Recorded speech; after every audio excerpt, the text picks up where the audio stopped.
Generalmente los evangelios presentan su material de manera didáctica, intercalando porciones de enseñanzas o sermones del Señor y los intercalan con actos milagrosos y luego otra vez enseñanzas y luego actos milagrosos. Parece que la intención del Espíritu del Señor es que aprendamos de todos los ángulos posibles acerca del Evangelio de nuestro Señor Jesucristo.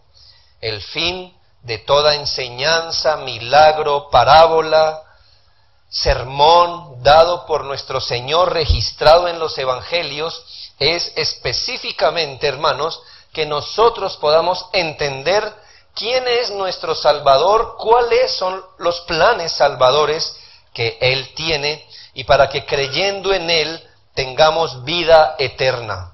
Es decir, la palabra de Dios no solo nos va a proveer un conocimiento como para que usted y yo digamos, qué bueno entenderlo, sino para que dicho conocimiento nos lleve a confiar en Él, a creer en Él, y así podamos tener vida eterna y comunión con el Padre.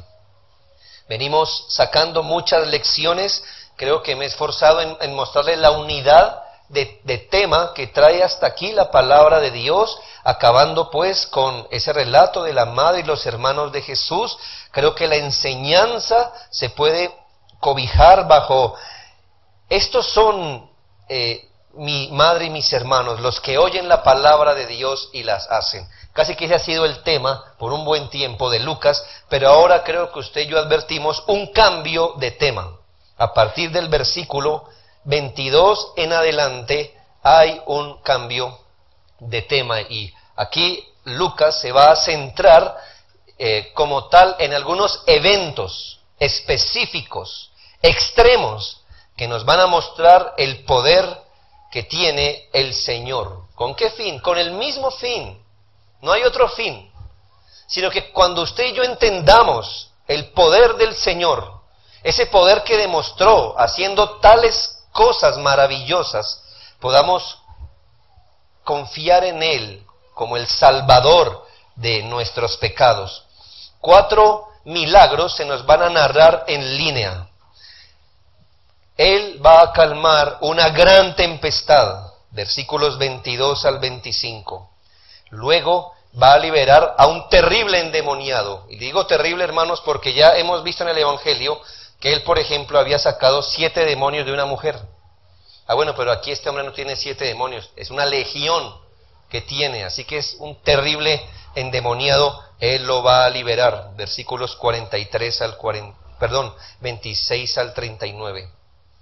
Va a sanar a una mujer de una enfermedad crónica que padecía hace 12 años, versículos 43 al 48, y va a levantar de los muertos a una niña, versículos 49 al 56. Como usted advertirá, aquí el evangelista Lucas va a relacionar unos eventos extremos, ¿no le parece? Son eventos extremos. Una gran tempestad, un hombre con una legión de demonios, una mujer 12 años enferma y hasta una niña muerta. ¿Por qué? ¿Por qué se nos van a relatar tales episodios? Hermanos, ¿por qué se nos van a relatar estos episodios donde el Señor no solo muestra poder, como en todos sus milagros, sino que muestra un poder extraordinario sobre asuntos muy, muy extraordinarios y extremos? Yo le pregunto, hermanos, ¿qué tanto poder se necesita para salvar a millones de hombres, guardándolos desde su nacimiento hasta su llegada al cielo, en toda prueba, tentación, frente a un mundo malo, un diablo violento y una carne seductora? ¿Qué tanto poder se necesita para que el plan redentor no se frustre y al final todos los elegidos lleguen a ser salvos para siempre? ¿Qué tanto poder se necesita para hacer eso? Hermanos, se necesita un poder descomunal.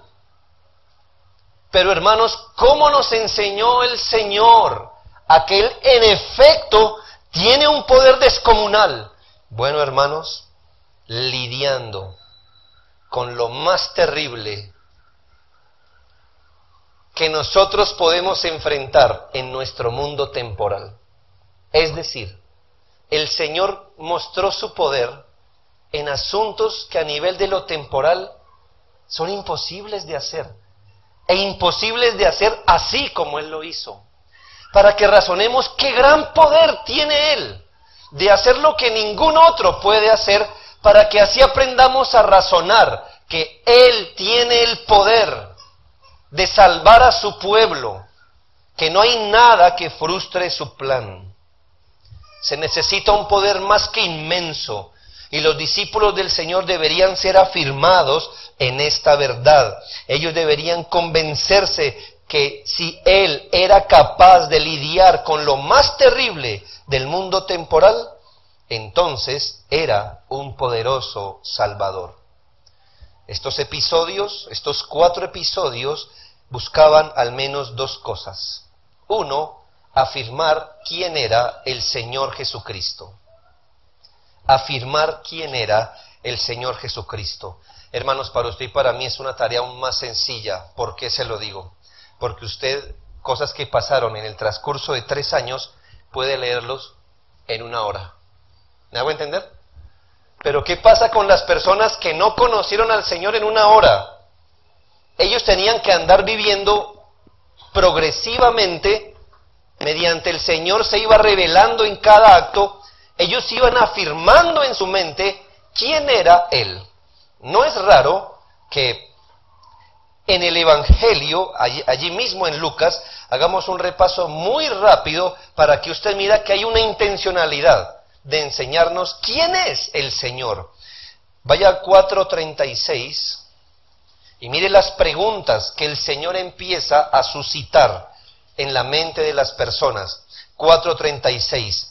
¿Qué palabra es esta que con autoridad y poder manda a los espíritus inmundos? Usted y yo lo sabemos, me hago entender, pero en ese momento, ¿cuál fue la pregunta? ¿Qué es esto que está pasando?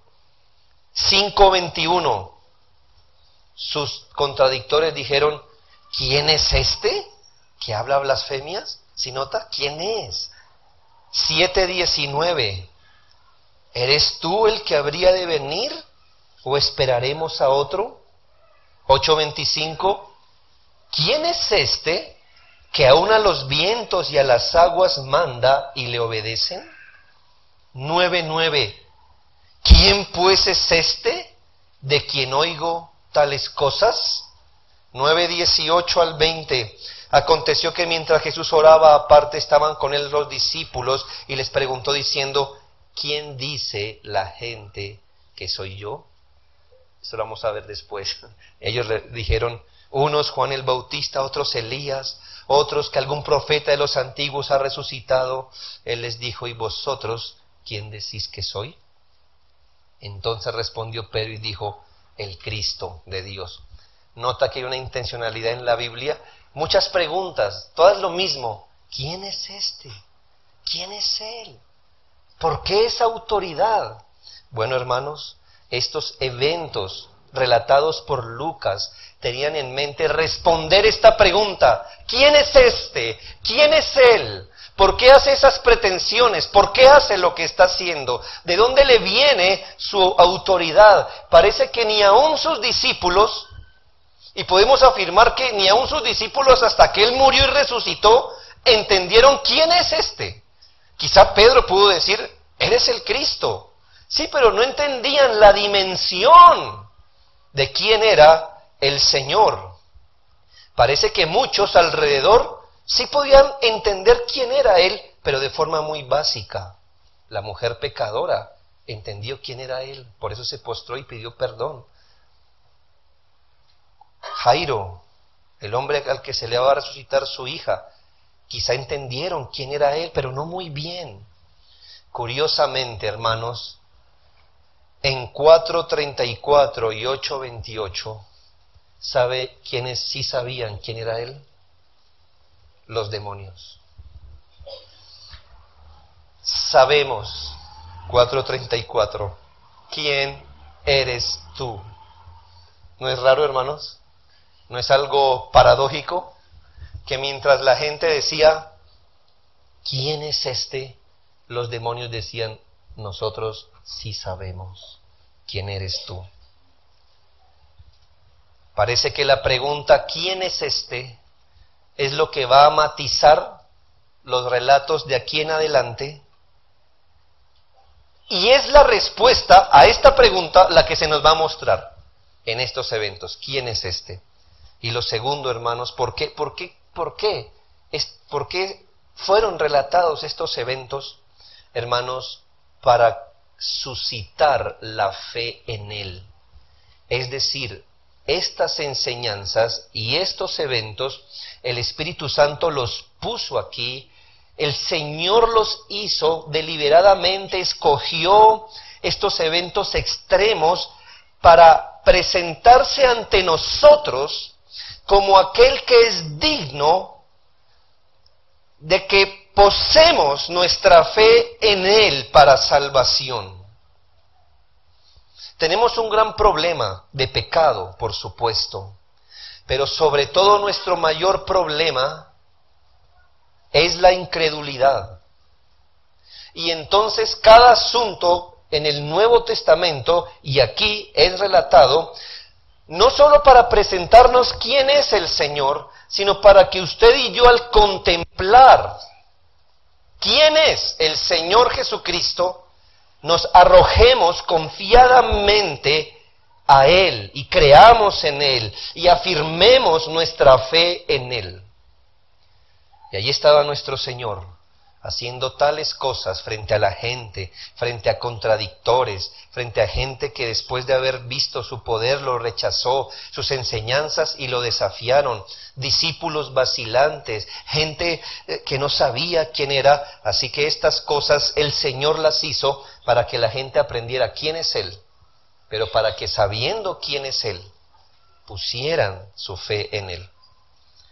Ahora vamos a entrar específicamente al relato de la tempestad. En este relato el Señor ministró la fe débil de sus discípulos. Hermanos, aquí lo que los discípulos van a pasar es un lago, no es el mar, es un lago. Es decir, que usted puede ver desde una orilla la próxima orilla. Por supuesto que no es un lago pequeño. Estamos hablando más o menos de 20 kilómetros de lago. Es considerable, pero es un lago. Así que era un recorrido común, pasar de orilla a orilla. Pero lo que parecía algo común resultó en un evento terrible. Vino una tempestad común en esos lagos, o común en ese lago. Pero esta tempestad no fue tan común, era una gran tempestad que, según el relato bíblico, amenazó con hundir la barca y acabar con ellos, mientras el Señor dormía. Vamos a hacer toda una explicación de el Señor dormía, como han hecho muchos predicadores. Yo se lo dejo a usted para que lo averigüe, pero aquí al menos nos está mostrando que el Señor era completamente hombre. Y usted debió estar muy cansado para dormir así. ¿Me hago entender? Él no venía de no hacer nada, él venía de largos trabajos, quizá un cansancio acumulado, y mientras esa barca se está moviendo, nuestro Señor duerme. Así que los discípulos se apresuraron a llamar al Señor, Maestro, Maestro, que perecemos, versículo 24. Así que el Señor, hermanos, en una muestra de poder inusual, que nunca antes de esto había pasado, ni nunca más volverá a pasar así, el Señor se levanta y reprende la tempestad. Y la tempestad cesó. El Señor reprende también, no solo la tempestad. El Señor se voltea y reprende a sus discípulos. ¿Dónde está vuestra fe? Así que meditemos un poco en lo que ha pasado hasta aquí. Hermanos, hasta aquí, hasta este momento, el Señor ha mostrado muchas veces su poder. ha hablado con autoridad y han habido señales que han confirmado la autoridad con la que él ha hablado.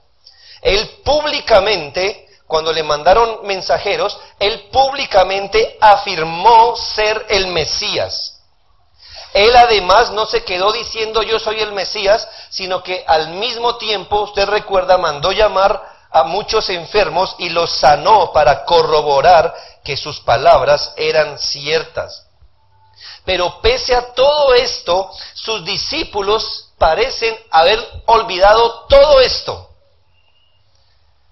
Les recuerdo, hermanos, que ellos, y piense en esto, para este momento, bueno, si al menos una cosa de esas hubiera pasado sería suficiente, pero no solo pasó una. Hasta el momento ellos ya habían visto con sus ojos como una tinaja de agua se convierte en vino común, ¿verdad?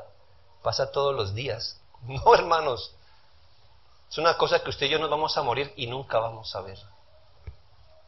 Vemos cómo el vino se convierte en agua cuando lo aguan, ¿verdad? Pero no al revés, no al revés. Hasta el momento, hermanos, ellos han visto a un hombre paralítico, hermanos, tomar su camilla, levantarse e irse a su casa. Y perdonado en sus pecados. Ellos vieron a ese hombre leproso, quizá ellos mismos hasta se echaron para atrás al ver al hombre leproso, al cual inmediatamente su piel quedó como la de un niño. Ellos han visto hasta el momento, y aunque Lucas no lo diga, por los demás evangelios sabemos que hasta el momento ellos vieron a un hombre ciego de nacimiento recobrar la vista por el Señor. Les recuerdo que pasaron noches trayéndole enfermos al Señor, y el Señor pasó, al menos por Lucas, sabemos que pasó una noche sacando demonios, sanando enfermos. Hermanos, hasta este momento, ellos acompañaban al Señor Jesús cuando llevaban un féretro del único hijo de una madre allí en Naín. Ellos mismos vieron cuando el Señor le dijo, levántate, y el muchacho se levantó a hablar como si nada hubiera pasado. Pero vino entonces esta tempestad y ¿sabe? Ellos flaquearon. A pesar de eso, flaquearon en su fe.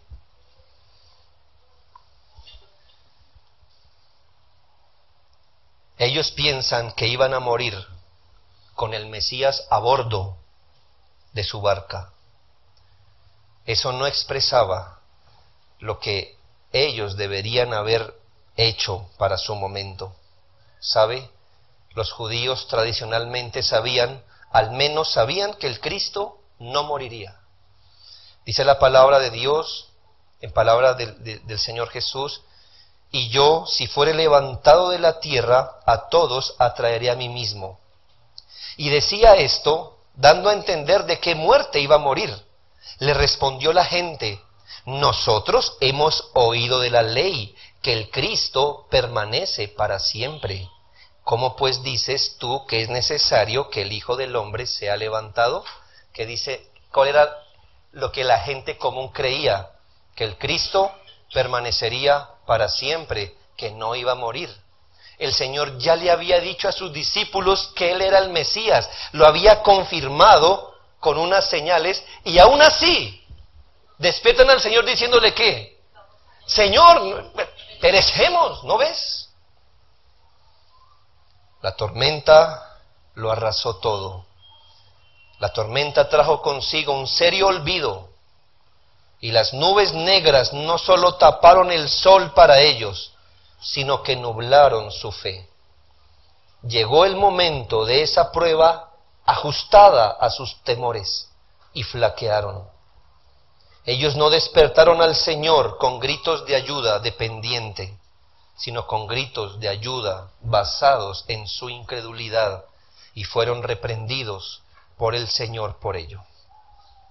Quiero sacar 3 lecciones de este evento. 1. Cuando vemos un evento así, podemos concluir que la fe de los discípulos del Señor puede llegar a flaquear.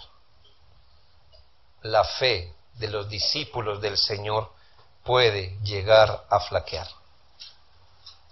Es una verdad, hermanos, que si usted lo medita bien, puede hacernos hasta temblar. Estos hombres eran expertos navegantes y pescadores, ¿no es así? ¿Era la primera tormenta que veían? No, por supuesto que no. Estos hombres se dedicaban a esto.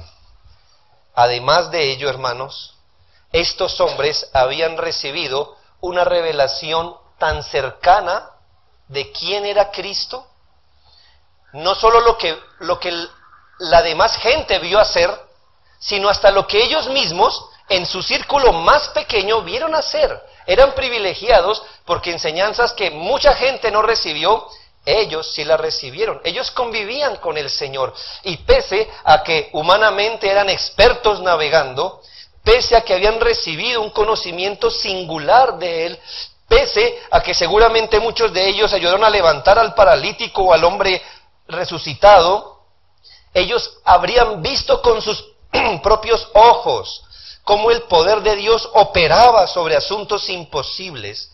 Ellos flaquearon en su fe, dudaron, olvidaron y fracasaron. Por supuesto que los discípulos del Señor pueden flaquear en la fe en sus pruebas comunes.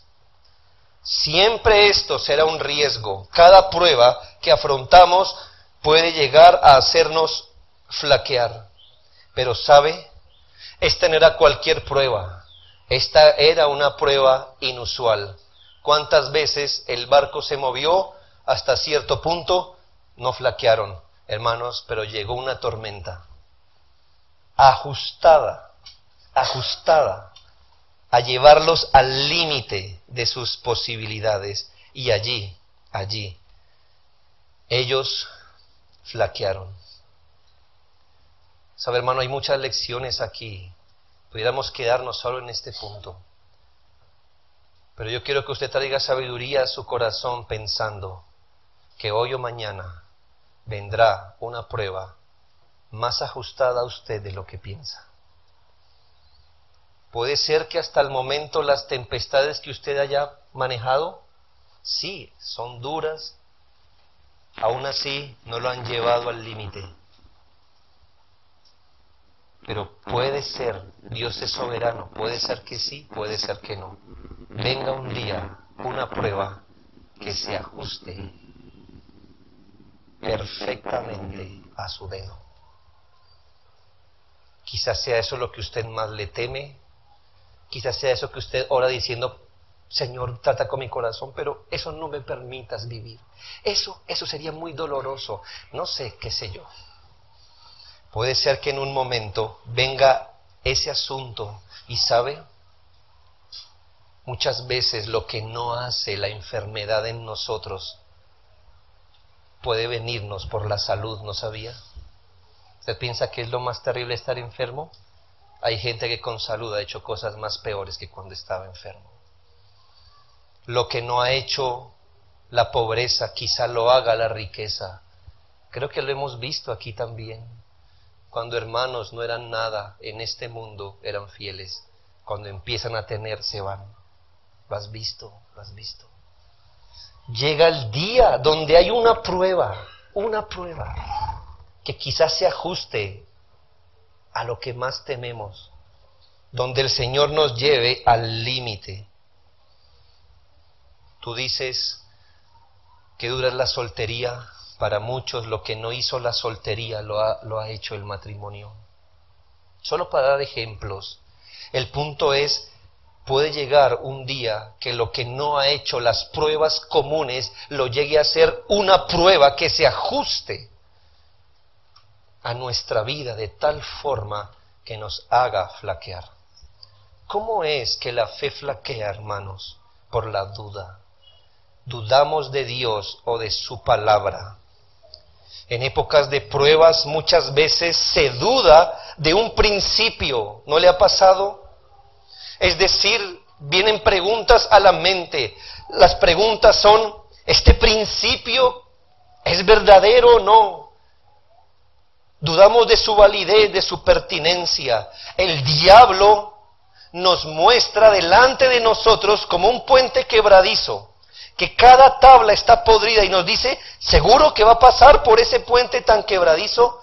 Sabemos que no es un puente quebradizo, es el puente de los mandamientos de Dios, que es robusto, que es fuerte. Pero eso es lo que pasa por nuestra mente. ¿Mantendrás tu fe ahora? En épocas de prueba los creyentes dudan de si es que ellos están obrando bien, si es que ha valido la pena obedecer o ser santo o ser fiel o guardarse del mal. Recuerda, hermanos, que un hombre de Dios así razonó. Él dijo, verdaderamente en vano he limpiado mi corazón y en vano he lavado mis manos en inocencia, pues he sido azotado todo el día y castigado todas las mañanas. Aquí no está hablando un hombre impío, aquí está hablando Asaf, un hombre de Dios, y él quizá dijo, en vano he hecho. Mira esto, los principios de Dios nos sirven. Otro salmista dijo, mas yo a ti he clamado, oh Jehová, y de mañana mi oración se presentará delante de ti. ¿Por qué, oh Jehová, desechas mi alma? ¿Por qué escondes de mí tu rostro? Hermanos, esto puede llegar a embargar la mente de un hijo de Dios. No es verdad que Dios no escuche, no es verdad que Dios esconda su rostro, pero así es como lo ve, y flaquea en su fe. Dudamos hasta nuestra profesión de fe, ¿no le ha pasado? ¿Será que Dios sí ha obrado en mí? ¿Será que sí podré superar este pecado? Dudamos si vamos a permanecer en la fe, si es que tendremos la fuerza de perseverar hasta el fin. Una prueba puede llegar a nublar tanto nuestro entendimiento, hermanos, que nos puede hacer olvidar la fidelidad de Dios, su palabra, su carácter. Nos hace dudar de la efectividad de los medios de gracia. Hermanos, esa es la razón por la que cuando viene una prueba, nos apartamos de la oración y de la meditación de su palabra y nos dejamos de congregar. Es por eso. Porque nuestra fe flaquea. ¿No es por eso que echamos mano a la ayuda del hombre? ¿No es por eso que echamos mano a las seguridades que podamos ver y sentir? Hermanos, flaquear en la fe en medio de una prueba es algo a lo que todos los hijos de Dios estamos propensos. Seguramente ya le he puesto este ejemplo, pero recíbamelo otra vez. Me sirve para muchas cosas. Hermano, si hay un hombre en el ring, un hombre fuerte, y dice, ¿quién va a pelear conmigo? Pero allí sale al frente Mike Tyson, ¿sí? ¿Recuerda? ¿Qué espera usted? Porque ese hombre... Hermano, pero ¿qué pensaría usted si ese hombre coge a Mike Tyson y con un golpe lo tira al piso? ¿Qué piensa usted, no de Mike Tyson, qué piensa usted de usted? ¿Qué palabra sale de su corazón? ¡Ay de mí! Si ese hombre, entrenado, fuerte, fue derribado de un solo golpe, yo no tengo ninguna oportunidad delante de este. Hermanos, cuando usted ve a hombres de la talla de Pedro, de Juan, de Bartolomé, de Mateo, despertando al Señor, diciéndole, ayúdanos que nos morimos contigo a bordo. Hermano, usted y yo decimos en nuestro corazón, ay de mí, porque yo no he visto ni siquiera el 1% de lo que ellos han visto. Ay de mí, Cuando ves flaquear a un David, cuando ves flaquear a un Asaf, cuando ves a un Pedro negar a Cristo, tú dices, ¡ay de mí! Hombres que me superan en fuerza espiritual, en perseverancia, hombres que vieron al Cristo, flaquean en la fe, ¡ay de mí! ¿Quién soy yo? Hermanos, si flaquear en la fe es algo que puede llegar a pasar, ¿no deberíamos anticipar estos momentos preparándonos para el día de la prueba? Sé sabio, hermano, sé sabio y prepárate. Cuando no seas probado, prepárate para esto, porque ya sabes cuál es nuestra propensión. El Señor muy misericordiosamente sabía del gran periodo de prueba, de tentación, que sus débiles discípulos iban a afrontar. ¿Sabes? Yo creo que no hay hombres que hayan sido tan tentados como ellos. Su tentación era singular, ¿sabes? Ver morir al Cristo. No era cualquier cosa, hermanos. Ver morir al Cristo. Ver morir al Señor. Verlo agonizar en la cruz. Eso no estaba previsto en las Escrituras livianamente interpretadas. No era parte de esto. Y ellos iban a entrar en una prueba singular a la que usted y yo nunca ya entraremos, ¿sabe? En quien habían depositado toda su confianza. Después de 3 años lo ven morir en la cruz. Y ¿sabes? El Señor, dice la Biblia, vino luego a sus discípulos y los halló durmiendo y dijo: ¿así que no habéis podido velar conmigo 1 hora? Mira las palabras del Señor. Antes de ser probados estos hombres, velad y orad para que no entréis en tentación. Hermanos, velad y orad. Velad y orad. Esos hombres no pudieron con una prueba. Y el Señor les dijo, velen y oren.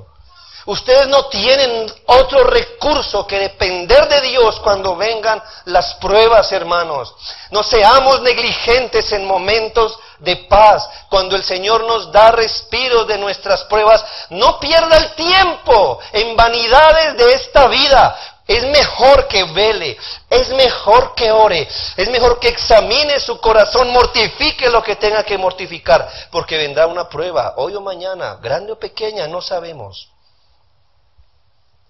Pero aunque esto pueda llegar a pasar, permítame ir sobre mi segundo punto, y es que el Señor reprendió a sus discípulos por su falta de fe. Hermanos, aunque esto pueda llegar a pasar, que un discípulo flaquee en su fe, el asunto crucial aquí no es, dígame usted qué piensa de esta afirmación. Los discípulos de Cristo pueden llegar a flaquear en la fe. Hermano, si usted me pide a mí que yo le dé un concepto de esto, quizás yo diga, yo creo que hubiera hecho lo mismo. ¿No es así? Pero aquí el punto crucial no es lo que usted y yo pensamos de ese evento.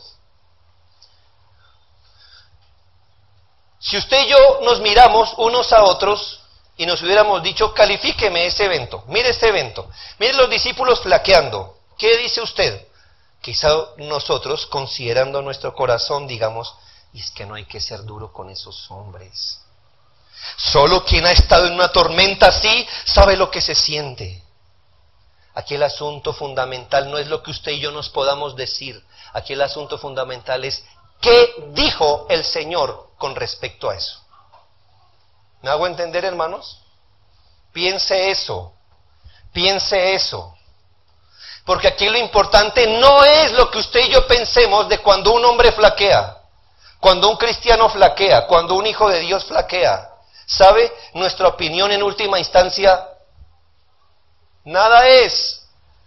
¿Cómo el Señor calificó eso que vio? El Señor miró esto como algo que habría que reprender. En los evangelios sinópticos, ya le expliqué qué es eso, ¿no? Mateo, Marcos y Lucas. Todos relatan esto. ¿Qué le da a entender a usted? Que eso les quedó aquí, hermanos, grabado. En Mateo se lee, ¿por qué teméis, hombres de poca fe? En Marcos se lee, ¿por qué estáis así amedrentados? ¿Cómo no tenéis fe? Y aquí en Lucas el Señor dice, ¿dónde está vuestra fe? Si bien flaquear en la fe es natural, hacerlo no es correcto. Es una muestra de incredulidad. No es bueno, no es justo, no es leal, no es sabio. Se lo repito, hermano. Aunque flaquear en la fe es natural, hacerlo no es correcto, no es bueno, no es justo, no es leal, no es sabio. ¿Por qué? Porque la incredulidad es un pecado. La fe es la virtud del Espíritu. Y andar por la fe es la norma para cada hijo de Dios, porque por fe andamos, dice la Biblia. Por fe andamos, por fe andamos. De tal forma que todo lo que no sea conforme a esa regla está mal. Si no andamos conforme a la fe, entonces está mal ese andar. Además, flaquear en la fe es malo porque en esos momentos tomamos resoluciones pecaminosas y contrarias a nuestra fe. Usted lo sabe. ¿Ha meditado en todo lo que puede salir de nuestra alma cuando empezamos a flaquear en la fe? ¿Ha visto ese tipo de decisiones que tomamos cuando flaqueamos en la fe? Mira a esos hombres. ¿Qué decisión tomaron basados en su falta de fe? Ir a despertar al Señor, hermanos. Pero no para que los librara. Porque si ellos hubieran despertado al Señor para que los librara, el Señor no les dice, ¿dónde está vuestra fe? Pues eso hubiera sido una muestra de su fe. Clamar al Señor pidiendo liberación, eso hubiera sido fe. ¿Por qué entonces, si lo despertaron pidiendo ayuda, por qué el Señor les dice incrédulos? ¿Por qué? Porque lo despertaron no para pedir ese tipo de ayuda.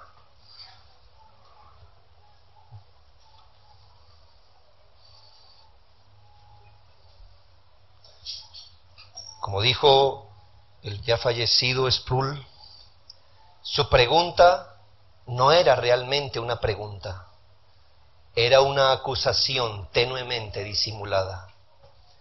Ellos en realidad estaban diciendo, ¿a ti no te importa nuestra suerte? Ellos estaban acusando al Hijo de Dios de falta de compasión. Hasta aquí la cita. Quejas, acusaciones, palabras apresuradas salen de nuestra boca. Y muchas veces lo peor es lo que hacemos con el lenguaje de nuestros actos, donde ponemos en duda su palabra, su carácter. Hacemos y decimos cosas, pensamos de cierta manera que muestran nuestra incredulidad. Flaquear en la fe es pecaminoso porque Él jamás nos ha dado razones para desconfiar de Él. Si se hubiese cumplido, hermano, su peor temor en el problema que pasó, usted no estaría aquí, ¿no es así? ¿Cuál fue su peor temor en la última prueba? Su peor temor, ¿cuál fue? Quizás morir, pero usted está aquí. Entonces su peor temor no se cumplió. Y por eso desconfiar es pecaminoso. Que usted esté aquí nos dice que sus más altos temores no son la regla para medir su vida. Que usted y sus temores se pueden equivocar. Aún, hermanos, dudamos de la provisión de Dios. Y yo le pregunto aquí, hermano, y hágame quedar mal, lo autorizo. ¿Cuántas veces ha aguantado hambre? ¿Cuántas veces la provisión de Dios ha faltado sobre su mesa? ¿Cuántas personas conoce que hayan muerto de hambre por seguir a Cristo? Dígamelo ahora. Hágame quedar mal aquí, ahora.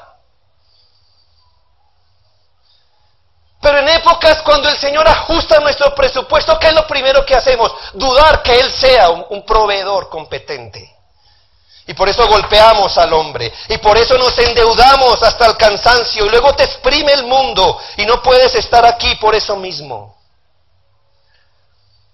Lo hemos visto en nosotros y en otros, que Dios es fiel, que Dios es bueno, que siempre Dios provee un recurso de gracia, que siempre Él provee un poder especial para nosotros en las pruebas. Pero viene nuestra prueba y todo lo ponemos en duda. Por eso es pecaminoso dudar. Pero lo que es más, porque la palabra de Dios es contundente en afirmar quién es Él y en declarar la eficacia y certeza de sus propósitos salvadores. ¿Y qué si Dios te cortara el suministro de tus provisiones? Morirías, ¿verdad? Y para nosotros el morir, ¿qué es? Ganancia. Pero aún eso se nos olvida. Flaquear en la fe es exactamente la comunicación más abierta con la que le decimos al Señor que sus promesas de salvación y santificación son mentira. Cuando flaqueas en la fe, le estás diciendo, aunque tú me hayas dicho que todas las cosas tú las haces para mi bien como tu hijo, yo flaqueo en la fe porque no creo eso. No lo creo. No eres un salvador competente. Tú no tienes el mundo en tus manos. No puedes tomar una prueba terrible y hacerla vertir para el bien de mi alma. No saldré más santo de esta situación. Tú no puedes hacerlo. Cuando flaqueamos en la fe, es eso lo que decimos. Por eso el Señor no dijo, amigos, os comprendo. Dijo, ¿dónde está vuestra fe? Y los reprendió también. ¿Dónde está vuestra fe? Aprendemos que flaquear en la fe, aunque sea normal, no es correcto. Es una actitud pecaminosa. Flaquear en la fe es lo que deberíamos esperar del descuido de la fe, no del ejercicio de la fe. Que algunos creyentes flaqueen en su fe no lo hace normativo ni bueno. Que pase nos debe poner alerta, pero nunca se excusa en la Biblia esa actitud. La duda jamás será una opción para quienes hemos confiado en el Señor Jesucristo. La norma debe ser ejercitar la fe en tiempos de prueba. La norma debe ser ver salir a nuestros hermanos probados airosos al otro lado. La norma debe ser verlos permanecer, perseverar y robustecerse después de cada prueba. Esa es la norma, no flaquear. La norma es perseverar. Hace algunos días me eché para atrás a mirar algunos eventos que han ocurrido en nuestra iglesia en el transcurso de un año un poco más largo. Y llegué a esta conclusión. A veces parece que el Señor no hubiese hecho nada. Pero hemos visto, hermanos, en profundas pruebas. Y están permaneciendo con nosotros. No gripas, no dolor de espaldas, de rodillas, no. Asuntos complejos. Y están aquí. Yo le doy gloria a Dios por esos hombres que se han enfrentado a las tormentas y han clamado al Señor en fe. Qué bueno es el Señor. Y reflexionaba que unos por menos se han venido abajo. Por menos ya no siguen a Cristo. Esa debe ser la norma. No seguir a Cristo, no. La norma debe ser ver a nuestros hermanos. Hermano, cuando el barco se mueve, eso no es un juego. Y que se traga agua, hermanos. Eso no es jugando, es de verdad. Que hay lágrimas, las hay, hermanos. Pero que hay fe en el Señor, la hay también. Y que el Espíritu fortalece también, eso es una verdad. Y la norma debe ser eso, ver salir a nuestros hermanos un poco empapados, un poco temblorosos, pero al otro lado diciendo, hasta aquí, el Señor nos ha ayudado. Esa es la norma, flaquear, aunque sea normal, es pecaminoso.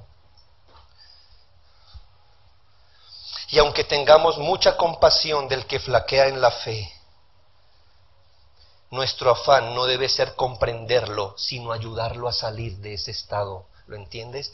Lo vuelvo a repetir, que en letras de oro, cuando vemos a un hermano flaquear en la fe, nuestro fin no es comprenderlo, es ayudarlo a salir.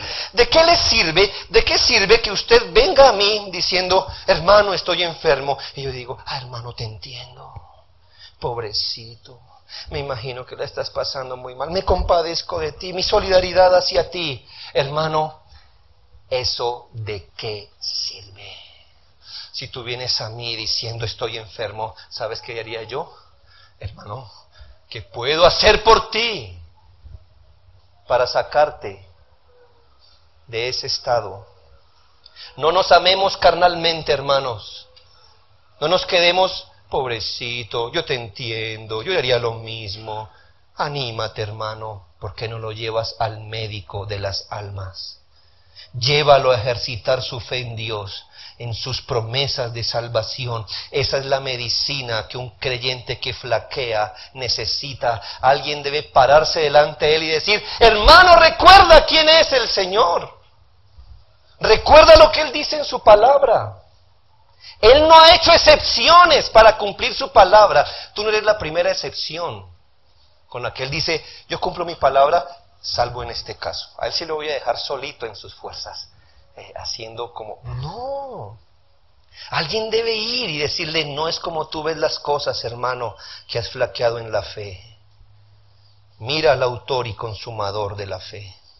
Y por último, hermanos, yo no tengo afán de terminar, hoy es domingo.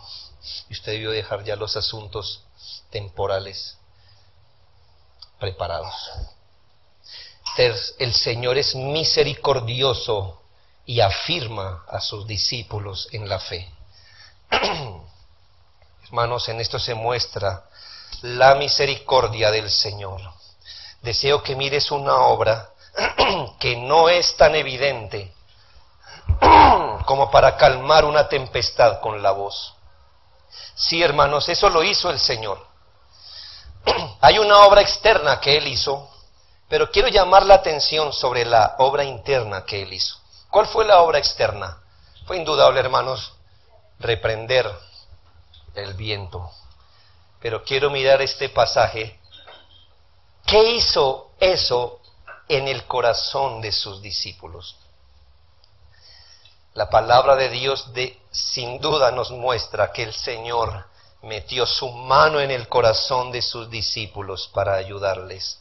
Dice el versículo 24, y atemorizados se maravillaban. Es interesante este texto, ¿no le parece? Porque una vez el peligro hubo pasado y el mar se calmó, el temor de los discípulos no desapareció. Cambió de objeto. Eso fue lo que pasó. Qué interesante, gloria a Dios. ¿Estaban atemorizados? Sí. ¿Por qué? Por la tempestad. Luego que el Señor la calma, ¿quedaron atemorizados? Sí. ¿Pero por quién? Hermanos, hubo algo que más los aterrorizó, tener ese hombre en la barca.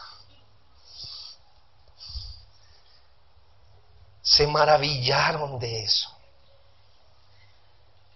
Y su corazón salió esta palabra. ¿Quién es este? Ay Pedro, ay Juan. Todavía no sabemos quién era el que estaba en la barca. No lo sabemos. Cuando él se entró y se durmió, pensamos que entró un hombre lleno de poder, pero nuestra expectativa se quedó corta. ¿Quién es este? ¿Quién es este? Un sentido de temor se apoderó de ellos. Hermanos, creo que se vieron tan pecaminosos y débiles delante de un Dios tan santo y poderoso que se atemorizaron y se maravillaron. su corazón empezó a buscar una categoría apropiada para poner al Señor Jesús. ¿Qué es Él? Hombre no es. ¿Qué será Él? ¿Un gran maestro? No lo es. ¿Quién es este?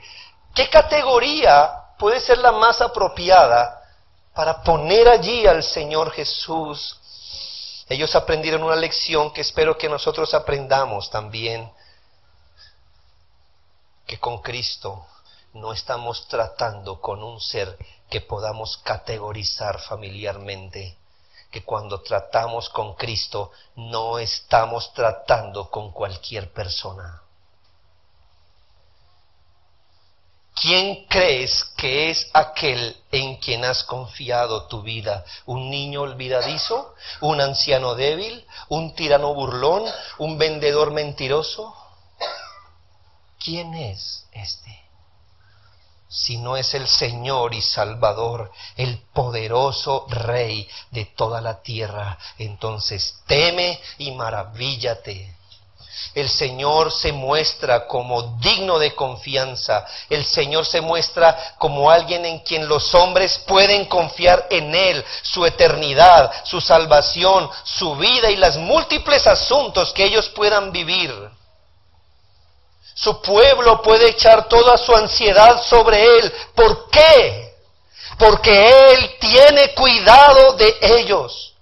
Sus discípulos no podrían andar en este mundo con manos temblorosas, no. ¿Por qué? Porque ellos pueden andar con la consigna, por lo cual estoy seguro de que ni la muerte, ni la vida, ni ángeles, ni principados, ni potestades, ni lo que venga, ni lo presente ni lo que venga, ni lo alto ni lo profundo, ni ninguna otra cosa creada me podrá separar del amor de Dios que es en Cristo Jesús nuestro Señor. Ellos deberían saber que Cristo es suficientemente poderoso para conducirles a través de todo el peregrinar hasta que sean llevados al cielo. Lleva los ojos de la fe a su palabra en medio de tus pruebas. Y allí te enfrentas. ¿Le creerás a la palabra de Dios? ¿Dudarás de su palabra? Recuerda que bienaventurados los que sin ver creyeron. Recuerda que el que creyere en Él no será avergonzado. Recuerda que sus promesas son en Él, sí y amén. Que Él ha prometido salvarnos. Que Él ha prometido formar nuestro carácter como el de Cristo a través de muchas providencias. Él ha prometido su compañía hasta el fin del mundo. Y yo te pregunto, ¿es eso suficiente para sostener tu fe en las pruebas? ¿Es eso suficiente? Yo espero que sí. ¿Quién es este? ¿Quién es este? Es el Señor Jesús, Dios y Salvador, Rey de Reyes, en quien puedes confiar toda tu vida, tu eternidad y todos tus asuntos. Dice un autor, la historia de la calma en la tormenta no quiere decir, por supuesto, que Cristo no permitirá que ningún creyente perezca ahogado por cualquier otro desastre natural. Muchos creyentes han perecido en tales condiciones. El relato demuestra que el Señor de las fuerzas físicas en el universo, que para Él nada sucede por accidente y que ninguna fuerza de la creación puede destruir su plan para nuestra salvación eterna, ni separarnos del amor de Dios que es en Cristo Jesús nuestro Señor. Y Timoteo dice, y el Señor, mira la fe del apóstol, el Señor me librará de toda obra mala y me preservará para su reino celestial. A Él sea la gloria por los siglos. Amén. Cuando la fe flaquea, hágase la pregunta de los discípulos, ¿quién es este? Y escuche la respuesta de la Biblia. Es sumamente alentador que todo ese poder que nuestro Señor Jesucristo mostró ahora esté volcado a favor de nosotros los creyentes. para llevarnos a salvo al cielo. Aprendamos esas lecciones esta tarde, hermanos. Que el Espíritu de Dios las clave en nuestras almas.